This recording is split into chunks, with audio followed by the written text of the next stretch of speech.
Practices of depth psychology, journals, dreams, and active imagination.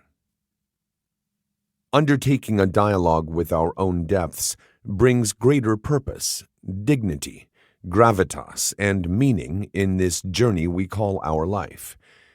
It helps make it our life and not someone else's.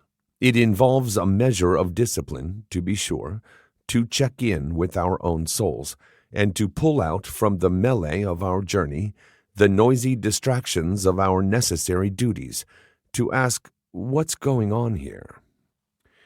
My friend and colleague Marian Woodman used to ask people before they began therapy with her to agree to devote 1 full hour every day to writing in their journals, practicing active imagination, working with their dreams.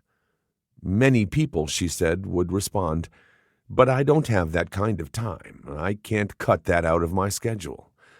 To which she replied, respectfully, "Then you're not serious about this work.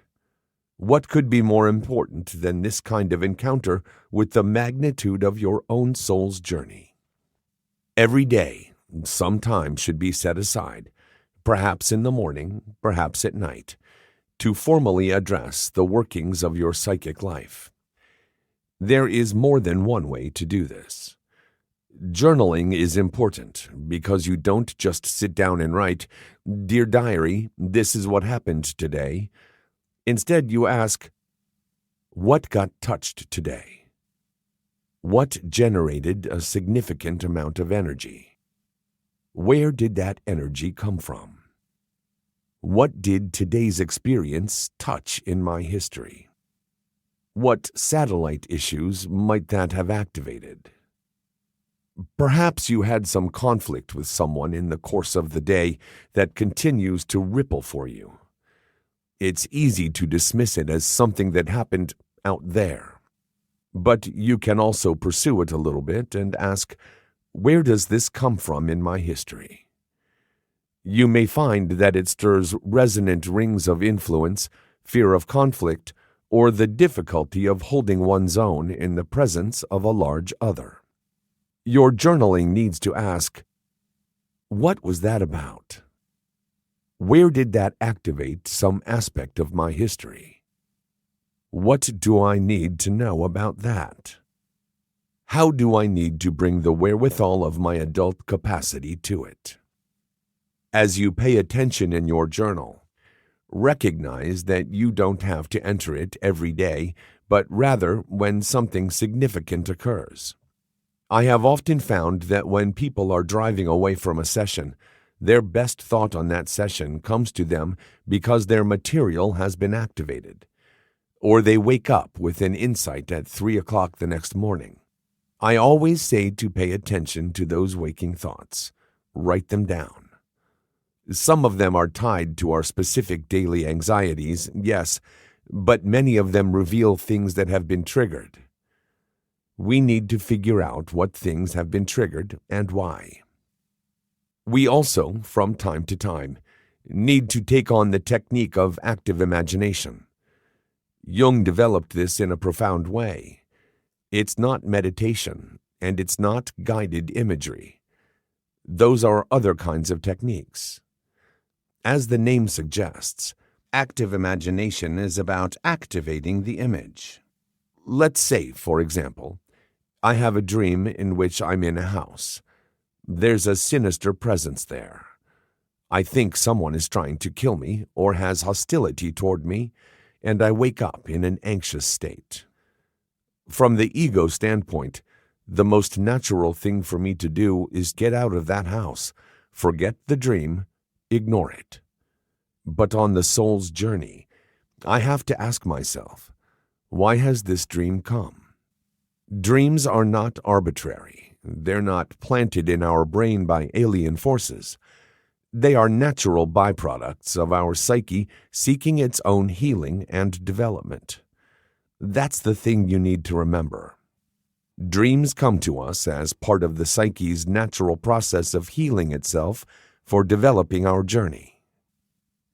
To apply active imagination to this dream, I would find a quiet place, not interrupted by telephones ringing or noisy traffic outside, and re-enter the psychic space of the dream, which is the last thing the ego would normally want to do. And yet, the dream is a product of my own nature. Why should I be estranged from my own nature? What I seek to do, then, is to go back into that dream and ask myself, what is this presence, this sinister threat? I might enter that room, that space, and approach that person to ask, who are you? Why are you here? The first couple times you try active imagination, you may feel nothing has happened because the ego is still clinging to its conventional sense of reality. It doesn't want to be in that room. You might tell yourself, oh, I'm just making this stuff up. I have had those reactions myself.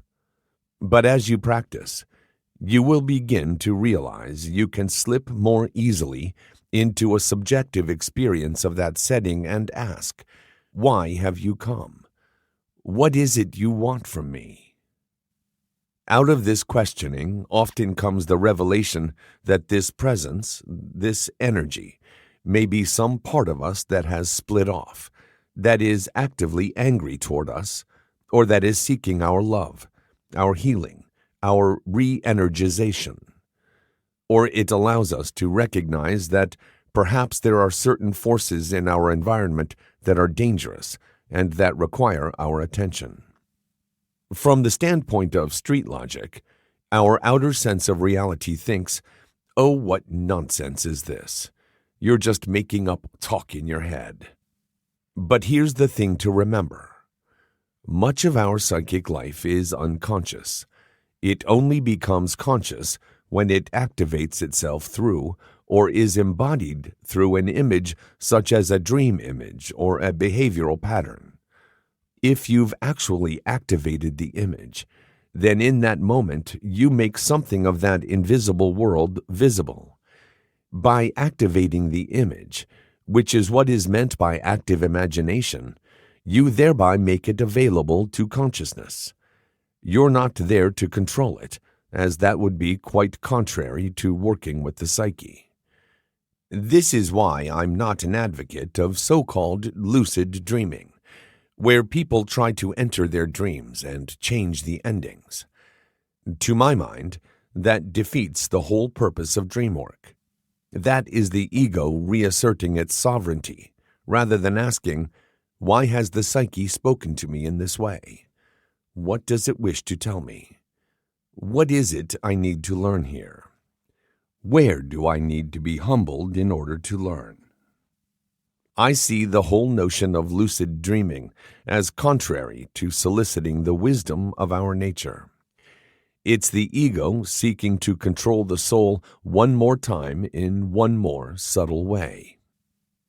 Journaling, active imagination, and dream work are all forms of paying attention, listening to the psyche as it manifests and realizing that some intelligence is there that transcends ordinary ego intelligence. Something seeks to connect with us, something that represents, if you will, the wisdom of nature. This idea does not necessarily fit into the informed intelligence of our culture with which we must deal every day, but it is something that is larger than this time and place. It is willing, in some way, to risk its investment in us. How dare we, then, not undertake a journey to that which is seeking its expression through us? When we do this, it may be a humbling process, but I think it gives a profound sense of personal purpose, depth, and dignity to our journey that no amount of outer accomplishments or recognition by the world can ever equal. It gives that inner conviction that we are living our journey as honestly and as faithfully as we can. All of us, I believe, are invited to that journey and are always equipped by nature for it. And we can thank depth psychology, and specifically the work of Jung, for giving us some of these tools with which to address it. When we do, we will find that the wisdom of the ancients is once again present to each of us.